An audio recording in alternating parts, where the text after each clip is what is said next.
भारत 24 पर। सर, आपने जिस तरीके से सवाल उठाए उसके बाद हर किसी के जहन में कई सवाल खड़े हो गए हैं शास्त्री जी को लेकर के। अब सबसे बड़ा सवाल ये है कि पाखंड है या फिर सच, और आखिर क्यों आपने इस पर सवाल उठाया?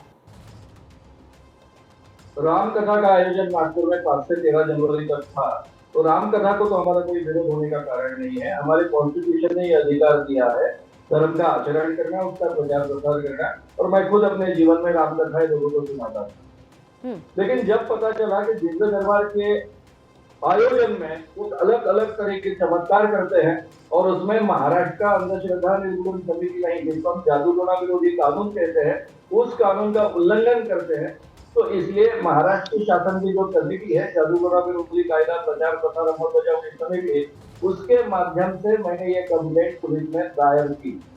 वो 3 प्रकार के उल्लंघन करते हैं। एक तो चमत्कार का दावा करते हैं कि उनको भक्तों के नाम अपने आप पता चलते हैं, उनके पिताजी का नाम पता चलता है, उम्र पता चलती है, और उसी के साथ में मोबाइल नंबर भी पता चलते हैं। भक्तों के घर में कौन सी चीज कहाँ रखी है ये भी पता चलता है, ये भी पता चलता है। तो ये 2 चीजें पता चलती है, ये असंभव है इस दुनिया में। इसको अंतर्ज्ञान कहते हैं, इंग्लिश में टेलीपैथी कहते हैं, इंट्यूशन कहते हैं, कहीं भी जाकर देख के आना, इसको क्लेयरवायंस कहते हैं। आज तक ये चीजें सिद्ध नहीं हुई। ये एक बात थी। और इस कानून में चमत्कार का प्रदर्शन करना ये भी कानून अपराध है।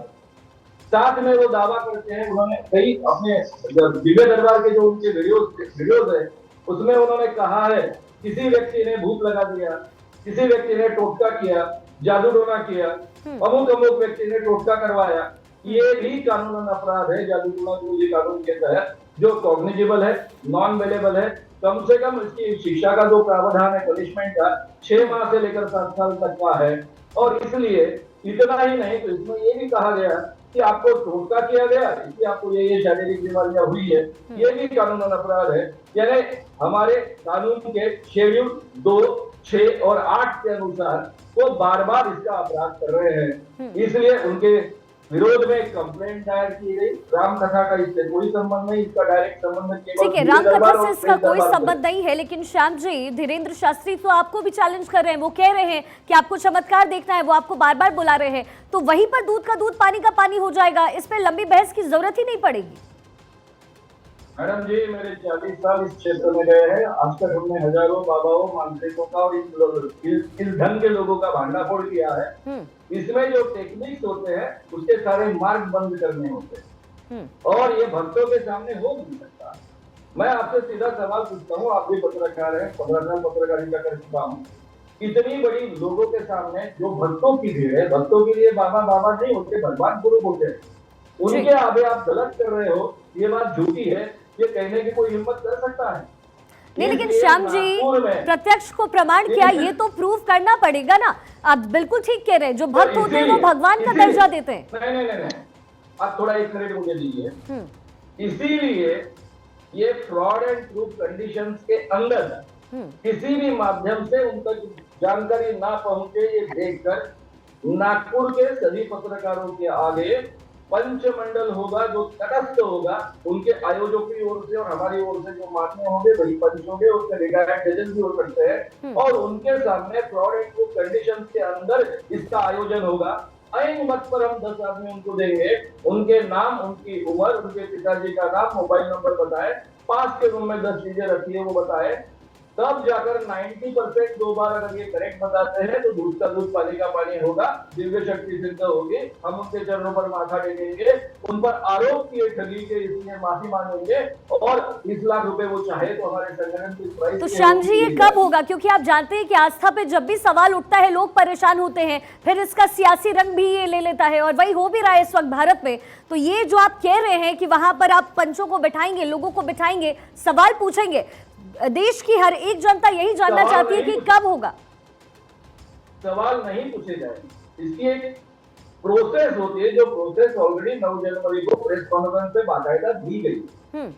सबसे पहले एक स्टैम्प पेपर पर साइंस होते हैं दोनों ओर से कि हम ये शर्तों को मान्य करेंगे और इस ढंग से आह्वान की प्रक्रिया को पार करेंगे। उसके बाद माना जाता है कि ये शरीयत यानी ये चुनौती स्वीकारी है। उसके बाद में इसके आयोजन में मैंने पहले कहा कि ऐन वक्त पर 10 आदमी दिए जाएंगे जिसके नाम किसी को नहीं पता हो, उनकी जानकारी एक लिफाफे में बंद होगी जो पंच कमेटी के पास में जमा होगी। ये तय हम पहले कर सकते हैं कि भाई नाम कौन से रखेंगे, तो आधार कार्ड पर जो नाम होंगे, उम्र कौन सी तो आधार कार्ड पर होगी, ये पहले से तय होगा, यानी उसमें कोई भी गुंजाइश नहीं होगी कि मैं तू की गुंजाइश नहीं, और उसके आधार पर इसको जांचा जाएगा। और नागपुर को इस ढंग के अफवाहों की आदत है, इसलिए नागपुर का नाम जो है वो एक बड़े पैमाने पर कहा गया है, यहाँ सबकी पोल खोल होती है, पोल खोल शहर बोला जाता है। यहाँ के पत्रकारों को भी आदत है, यहाँ के पत्रकार के सभी पत्रकार मेरे विचारों के नहीं है, यहाँ काफी पत्रकार बाबा के विचारों के हैं, यहाँ आरएसएस भी बहुत प्रबल है और अम्बेडकरी विचारधारा भी बहुत प्रबल है, और दोनों आपस में झगड़ते नहीं है,